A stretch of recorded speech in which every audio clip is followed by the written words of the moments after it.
You're already clapping. You're already clapping. Ladies and gentlemen, please put your hands together for Houston's own internationally acclaimed two-time author and motivational speaker extraordinaire.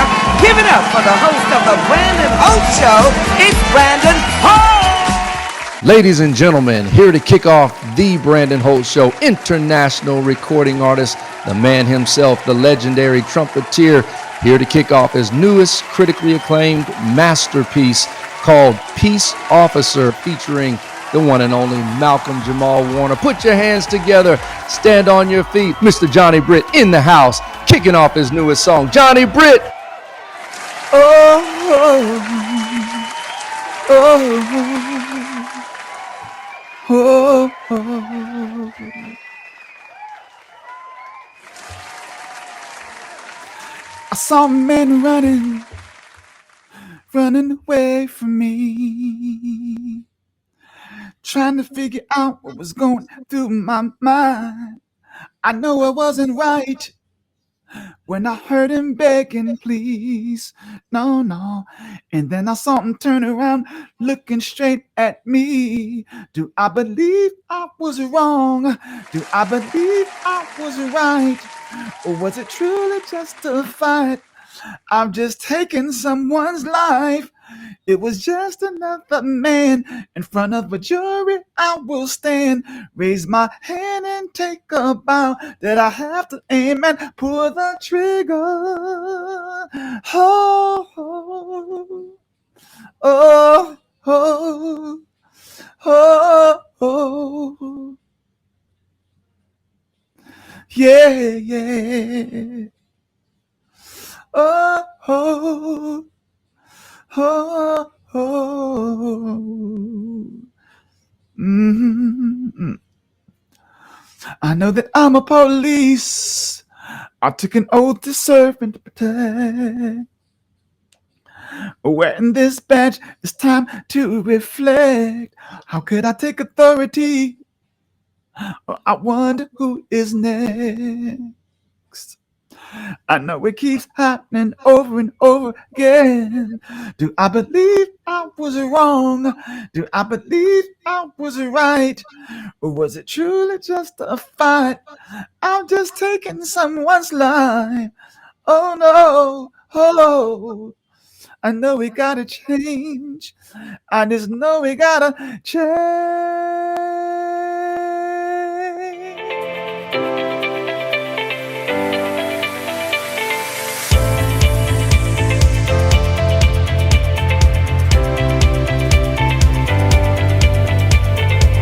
Hey, BHS family, welcome to the Brandon Holt Show. I'm with the one and only Sergeant Major Keith L. Craig in the house, returning guest. Sergeant Major, what's going on, sir? How you doing, Brandon? Sergeant Major Craig, tell us about yourself. Well, I served 32 years in the military.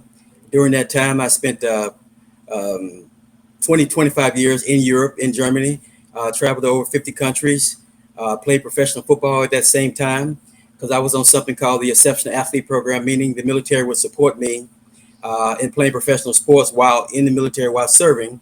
And that's only been done for two other people prior to me, which was David Robinson of the Navy and Napoleon McCallum, who was in the Navy as well, that actually played for the Los Angeles Raiders back in the day. And what position did you play?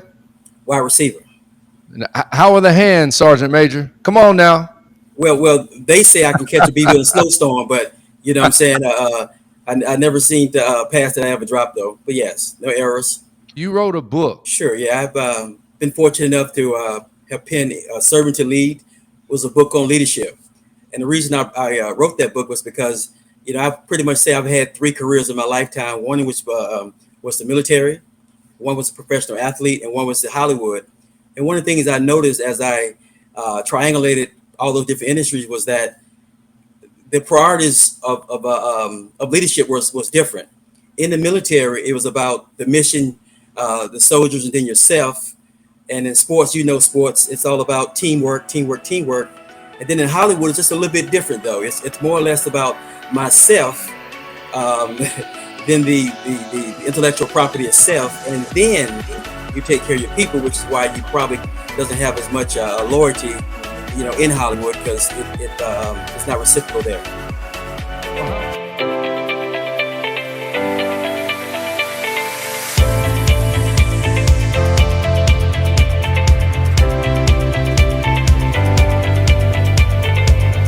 Well, how important is leadership today? It seems like there's a shortage of male role models. So if you take a young child, no father, no male in his life, what would you say to him in this moment? Well, leadership is paramount, as you can see. Just looking at our country the last 4 years, if the leader doesn't have his head on straight, is not about the mission, the principles, and the people, world can go astray. So for being a male role model myself, it's very imperative. Growing up myself um, without a father in the household, it's very important to understand that you need to find somebody that you can emulate, or find somebody that has the ability to inspire you in some way, some form, or somehow. And but don't let that be an excuse or a hindrance. So that's one of the reasons why also I wrote the book, to say that if I can do it, you can do it as well. What are some of the takeaways from the book?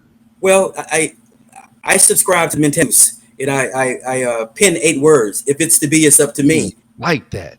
It's Okay. my job. 8 words. If it's to be, it's up to me. Up to me. Okay. So you, there are no excuses. Nobody's coming to save you from yourself. So you have to devise a plan, a strategy. Be prepared to have a contingency plan just in case you fall a little short, but continue to drive on. So it's all about attitude. I think all of us have heard in the past that your attitude determines your aptitude.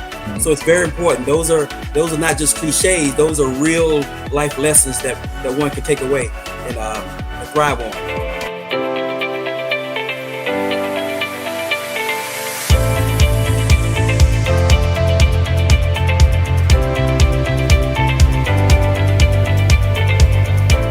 Hey, everybody, we are back with Sergeant Major Keith L. Craig, Sergeant Major in the house. So, Sergeant Major, you've had an extensive career in Hollywood, especially in film distribution. Well, pretty much what distribution is. I negotiate sales and terms, conditions with exhibition, which are your AMC, Cinemarks, Regals, your mid-major independent theaters. Um, as far as what the conditions are, you as a film grosses revenue. So hypothetically, so if a film grosses $450 million above, we tell them pretty much what their payment is going to be. There's a scale that creates that. So, what's an example of a payment of a $450 million gross sales movie? For instance, Avengers Endgame ended up doing $2 billion in 2 weekends. So that scale is on the high end is 65%. So we get 65% of the total grosses of that $2 billion. So, what are some of the films that you've worked on? Black Panther, Star Wars, The Last Jedi, Lion King, Toy Story, to name a few. Captain Marvel, Captain America. So I've been a part of $100 billion worth of film as far as distribution is concerned. So now, how did you actually get to this position? And you're also a business owner. You have your own restaurant. I believe it's in Pasadena. Yes, yes. And the name of your restaurant? Yes, by the name of Granville. I'm part of a Granville Investment Group, which is a few restaurants in Los Angeles. There's one in Studio City. There's one in West Hollywood. There's one in Pasadena, to name a few. And there's also one in Burbank. It's fine food, fine dining, organic food. So it's very healthy for you people that are conscious with your nutritional intakes and things of that nature. So we make sure that you come out, you look even better once you have a meal. There you go. So, So you transitioned into Hollywood film distribution. How did you get there? Did you always want to be in Hollywood? Well, after being in the military for 32 years and serving 6 combat tours, I had seen a lot of atrocities as far as, my battle buddies not coming home and losing some soldiers and things of that nature in combat. Spent over 3 years in combat. So when I was getting ready to retire, I was thinking about what is the opposite of pain and things of that nature. Well, it's entertainment, it's excitement. So I want to do the opposite of what I've been doing all my life, which was,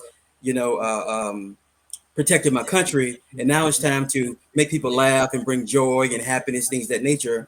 So that's kind of, when I got ready to retire, I ended up sending an email to every professional football team, every professional basketball team, Wow. and every studio in Hollywood, my resume and bio, and pretty much showing who I am and what I'm willing to do and what I've done.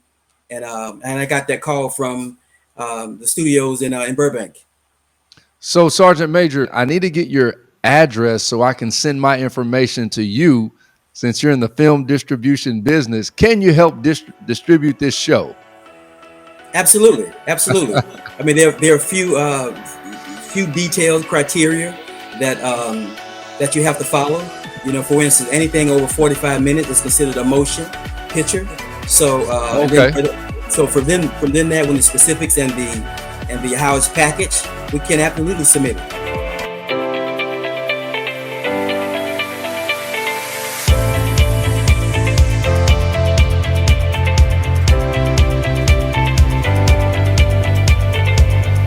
You've had a long, successful career, military, professional football, entertainment industry. What are some key lessons that you've learned? I think belief in oneself. You have to believe in who you are, believe in your mission, believe in your path. I think that's very important to get there. I think you have to have a contingency plan to fall back on. But I think you should absolutely dream big, dream larger, if you will, than you actually dreaming right at the moment, and believe that you can get those dreams.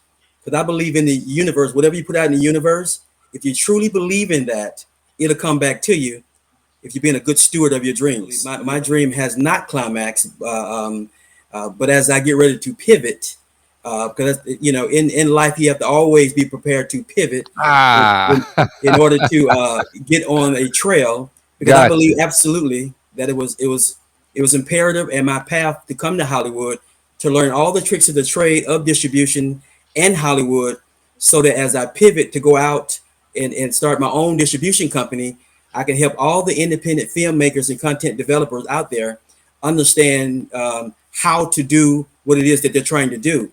For instance, if you're going to make a film, before you even get started writing the film, understand what 4 quadrants of filmmaking and film development is. That is, are you writing this film and is it interesting to anybody female, 25 years old and below, 25 years old and above, Black, and 17 years old? Because if you're writing a script and it only is attractive to one genre, if you will, then that film can't travel. That, as we said in Hollywood, that film won't have long legs. It'll die a short and quick death. So you have to understand those things about as you develop your own content. Craig, Sergeant Major, we appreciate you coming on the show. We wish you much success in all of your endeavors.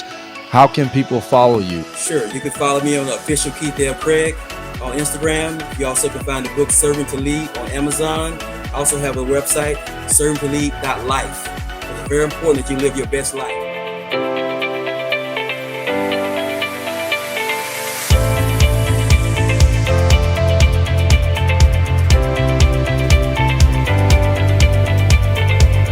You've had quite the journey. Take me back. Where it all started, like we discussed before, born and raised in Gary, Indiana. Gary. Can you sing? No. Come on, Anita. Everybody in Gary can sing. You know what? Everybody can sing except for me. I'm the doo-wop bop chick. I'm the background. Got you. I sing the oohs and ahs. Y'all heard that, right? She's the background, the oohs and the ahs. But I have plenty of people in my family that sing, and my mom sang and stuff like that, but not me. And the legendary Jackson 5, Gary, Indiana. Gary, Indiana, yeah. There's some Gary, Indiana, Gary, yeah. That part. And I think I'm not alone when I say this, and I hope I don't step on any toes. But a lot of families growing up, you grow up with a family of dysfunction, and you don't realize it's dysfunction until you come out of it. And I had a 2-parent home. My parents were married until I was 12 years old, and I went through a lot right up under their noses, and they had no idea. I went through rape, child molestation, teen pregnancy. I had my first pregnancy when I was 13. So I've been through a lot. I was forced to have an abortion with no sedative. And I think that trauma caused me to refocus, to reset, to figure out, because you've never endured that type of pain before. And I was just like, I was in a place of hurt, pain. I felt abandoned. I felt unloved because I was like, why would, my family put me through something like that? Why would my dad allow that to happen to me? But I had to figure it out. I ended up pregnant again. Like 2 years later, I had my son. Yes, 2 years later, I had my son when I was 15, I think, going into my sophomore year. And I didn't tell anybody that I was pregnant because I didn't want to go and endure that pain again. So I was told what I wasn't going to be. And, what's the movie, Pursuit of Happiness? My pursuit was to prove everyone wrong.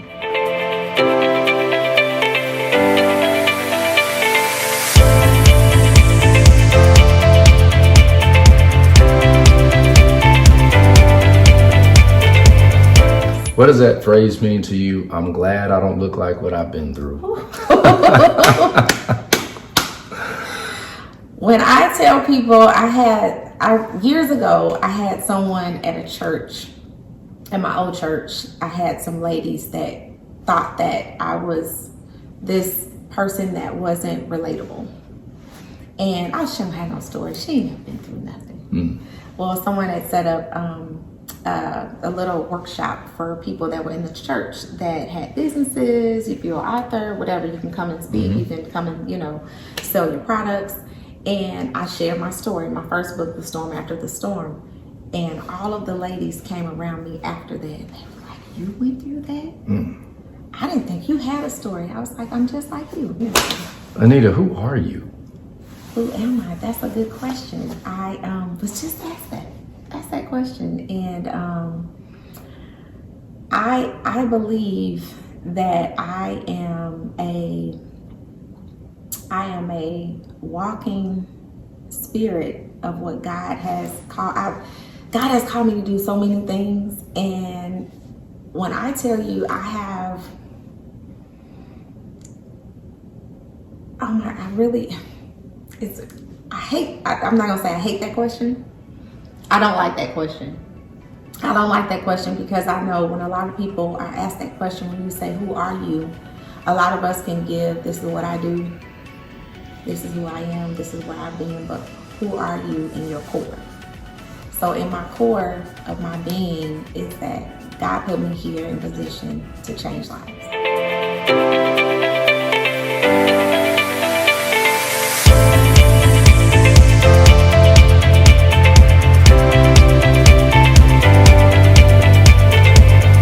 Anita, congratulations on your newest book. Thank you. Okay, so with everything that we go through, right, you got to figure out how to master your storm. So my first book was about everything that I went through. So, and it's called The Storm After the Storm. So I like that. It's The Storm After the Storm. The Storm After the Storm. The character in the book, who is me, but of course I changed names.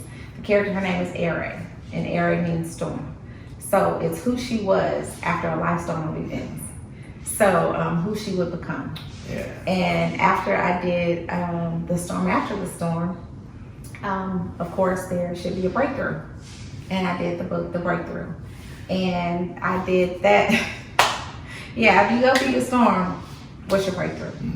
So I did not realize that I had a fear. And when people would ask me, well, what do you fear? Do you have any fears? I'm like, no, I don't fear none of God. That's it. I don't have any fears. And I didn't realize that I had a fear of asking. And it wasn't because a fear of rejection. It was because of everything that was stolen from me as a child. So anytime I needed anything, anytime I had to ask for help or assistance, it was like I had to give a piece of me away. So I just stopped asking. So that was my breakthrough. And the title of that is called The Power of the Ask. So there's power in asking. And I learned so much behind writing that, The Power of the Ask. It's extremely powerful for me. So you have your storm, your breakthrough, Now you're owning it. Now you're owning it. Now you're owning it. So, the back of the book, I give a breakdown of what owning my shit means. So, your S, in order to have your smile, you have to be secure and you have to be sufficient. And most of us don't believe, even before you go into relationships, friendships, whatever that looks like, that we're not sufficient, we're not enough. So we give so much of ourselves where we lack because we're giving so much to everybody else. We're totally insecure. So how can we be secure in a relationship? In order to have your smile, you have to be secure and you have to know that you're enough. In order to be happy, we must be healed. So you have happy and healing. How do you get there? It's a process. A lot of people think that you can just jump into relationships without being healed. You have to be healed in order to be happy. And that happy place starts with you. Do you think that sometimes we make a mistake when we jump in one relationship too quick? We're not fully healed from the previous relationship. And so we have a projection of the new significant other from what we just came from. Absolutely. And a lot of us carry a lot of expectations. And that expectancy will put you in a position of detriment and hurt. So I learned even, and we're not just talking about intimate relationships with your parents, with your children. We set ourselves up for letdown. So I think that level of expectancy is too high. So I always tell people, if you have a standard, if you have a requirement, that's good for you, because you're gonna know off the bat immediately in a general conversation. Right off the top. Right off the top. Based off of your past experience. Exactly. Or just what you want. If you want a man to open up your door, if you want a woman to be able to pray over you, if you want that man to be able to cover you, you'll know immediately, like, okay, is he a God-fearing man? Is he a gentleman? You know, all of those things you're going to know immediately. So you can have your list of checkoffs without even voicing it.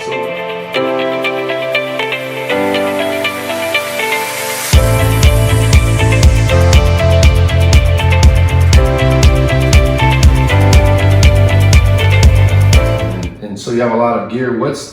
How do we order your gear? How do we follow you? How can we purchase a journal? This is amazing. You have a shirt, you have a mask. We have masks, we have the LED pen. It does light up. It says, "Owning my shit." Wow. Now, is that for the Brandon Holt Show? Yeah, definitely. Hey, we want to represent your products. Owning my shit candles, your face mask, your t-shirt, and of course your journal. So you'll be able to take a journey with me, because we've also created a curriculum that goes with it, coincides with this, and it's called the 180 Degree. I like it. I love it. I love it. I love it. Hey everybody, I'm here with international 4-time best-selling author, the one and only Miss Anita Hawkins, here in the city of Dallas, Texas.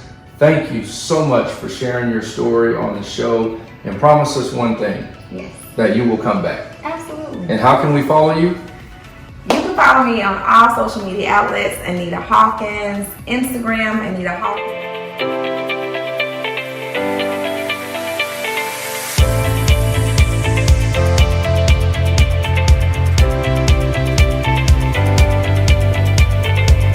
Johnny, Britt, you released this song called Peace Officer and featuring Malcolm Jamal Warner. That is so cool. Yeah, I'm gonna tell you how it came about.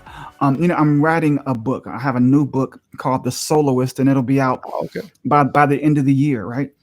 We've been working on the book for a couple years now, and my writer, the author of the book, we had a reading session, and this happened, Brandon, I'm telling you, about a month ago.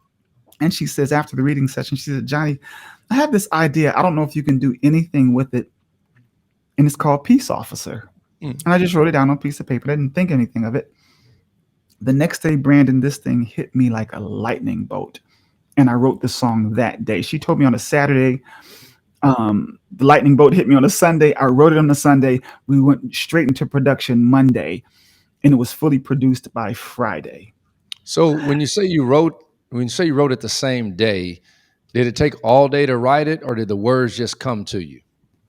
basically music normally comes to me first because I'm a piano player as well as a trumpet player. So I started playing the piano and the whole peace officer.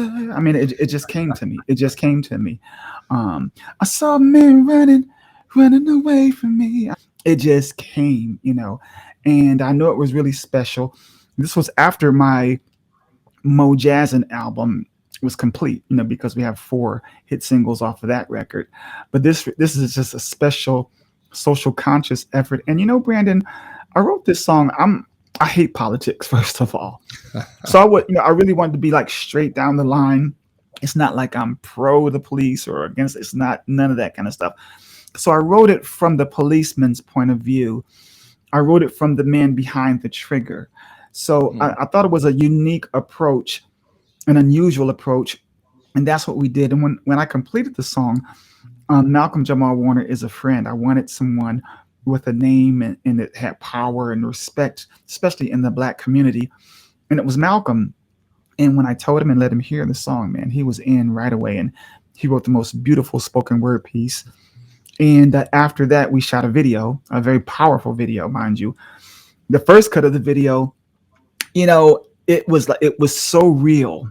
And people were telling me, I can't watch it again because it was too real.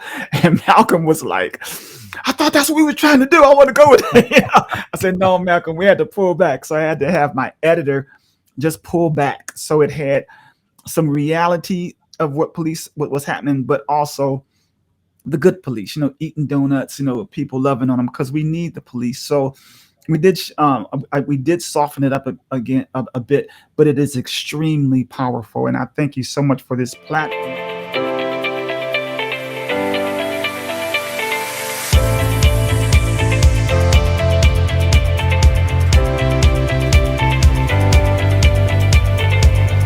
This song is so relevant, and it's like, my prayer is that it will go viral.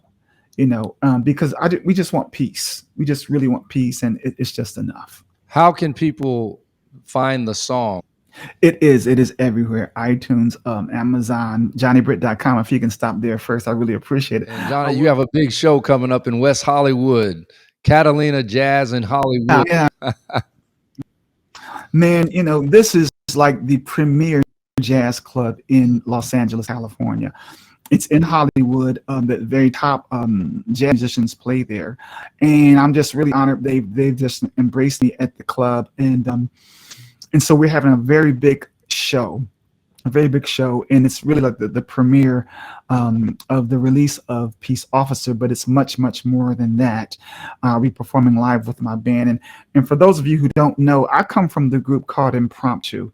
A lot of you guys may know me back then. I had the little twisties in my head. We was on Motown, Mo Jazz, which my new album is called Mo Jazz. And so we'll be doing songs from Impromptu. I'll be doing songs from Impromptu, my critically acclaimed Marvin Meets Miles album. I know you probably don't know about it, but you got to check that out. It's a concept album that I wrote that what if Marvin Gaye and Miles Davis performed together, which they never did. And I did it because I'm highly influenced by Marvin Gaye as a vocalist. And as a trumpet player, I'm highly influenced by Miles Davis. So, Johnny, what is it like dropping a new song? You know what it is? Look, the song just came to me, I'd say, a month and a half ago, 2 months max. Wow. And of course, we took, I think 6 weeks to really prep, marketing, and etc. And for me, songs are my babies. And they're my child. I have 2 natural children, a boy and a girl. But each of my songs are like babies to me because they're exactly what I want to say and express as a vocalist, also as a producer, arranger, and as an instrumentalist.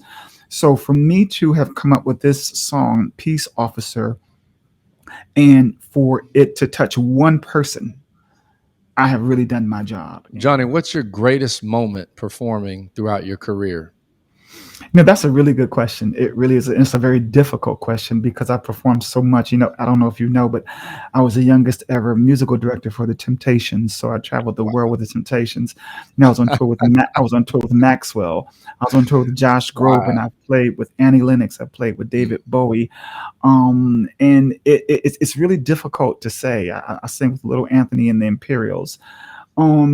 That's a tough one because it's been so many, and I don't think that I don't know if the size of the audience really makes a difference because I've played in front of 20,000 people.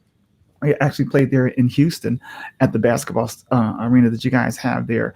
I don't know if it's if it's more people, it's more of a rush, or I'm just as comfortable in the intimate settings as well.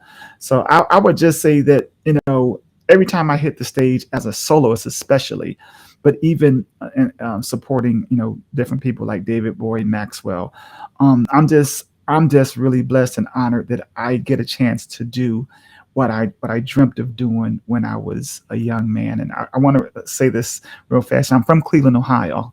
I know you haven't asked me that yet, but I grew up. I started playing trumpet, and Arsenio Hall and I were in band together.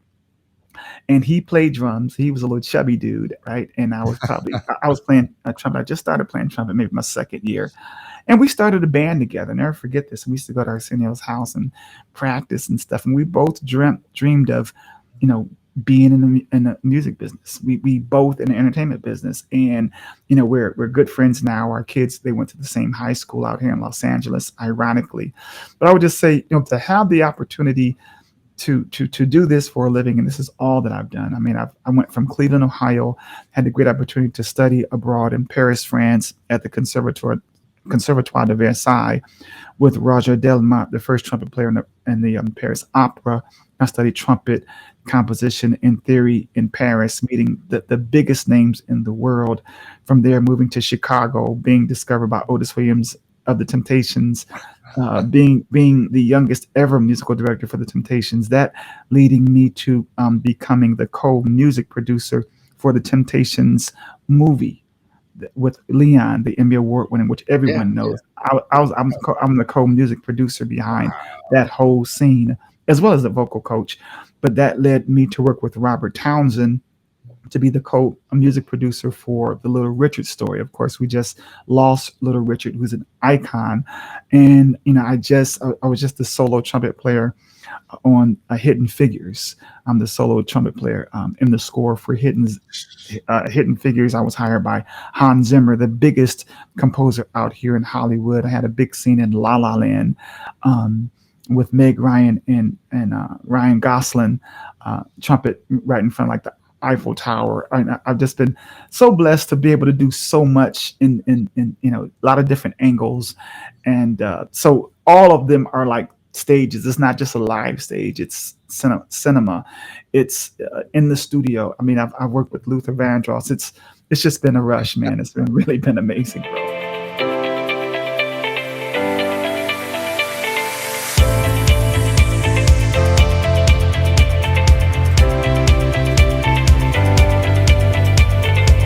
So, what are some of the greatest lessons that you've learned? I think the biggest lesson that I've learned is to be humble. And it's because I've worked with the biggest in the world. And like, I think David Bowie had to be the nicest boss that you could have, just the nicest cat. And I learned, as a side man, you just kind of learn. And so, he was the nicest cat. He was very demanding, but nicest cat. I worked with Jennifer Lopez too. She was cool. She was real demanding. Josh Groban was really, really nice. He was really, really nice. And what I'm saying is, I learned being mature is like not being a diva. I'm not going to mention any names, but I've worked with artists that are like divas. You can't walk past their dressing room, security, and this. I'm like, oh my gosh. So I've just learned, man, to be humble and to be real, and that's the way I am with my band, with everyone that works for me. So, Johnny, you have this powerful radio show called The Turntable. Yeah, man, it's a radio show that's based out of London, England, and it's on Solar Radio. I am on every Sunday at 4 p.m. Pacific Standard Time, and on my show, I have guests. My special guests have been Norman Connors, they've been George Benson, they've been Peebo Bryson, Will Downing, Najee, just to name a few. But they come on at the top of each and every hour. And I'm so thrilled and happy. It's a hit show. We're up to 46 episodes. And I was telling you before, thank you, bro.